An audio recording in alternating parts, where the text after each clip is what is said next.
Yun, tiga Olongapo si boss. Shout out from Olongapo, 200cc conversion to.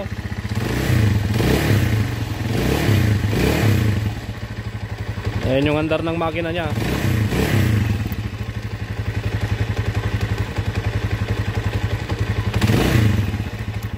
Oy, may kumakalugkog na rin sa loob. So 200cc conversion, may pyesa na si boss na dala-dala. Alright, shout out boss Gabriel Santos, JMJ Motorcycle Parts. Ito yung ang alam ko, ito yung tinitinda niya, 200cc conversion kit, B-Sight brand. So sigunyal, papaturno natin to mamaya. Naturno na ba to boss? Hindi pa? Hindi pa.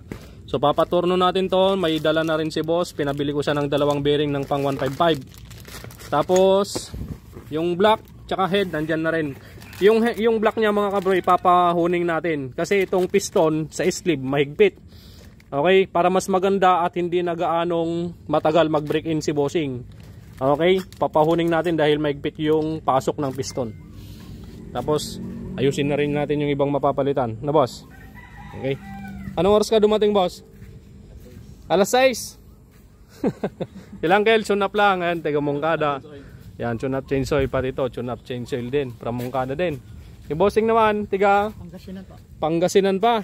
So ito, conversion sa 200cc din. Gusto ni bossing 200cc. Alright. May pyesa ka na boss? Wala pa. Yun lang. Okay, saan sa Pangasinan boss? Mangaldan po. Ay, Mangaldan. Pandaran naman boss? Pakinggan ko muna yung andar. Yeah.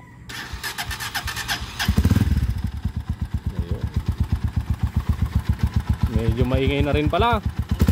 Oh.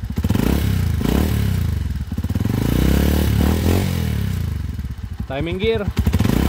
Oh.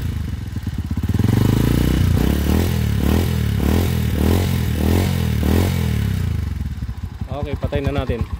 Update ko kayo mamaya mga bossing. Good morning. Araw ng Lunes. Mga kabro, lina kayo. Medyo mapapalaban kayo ngayon.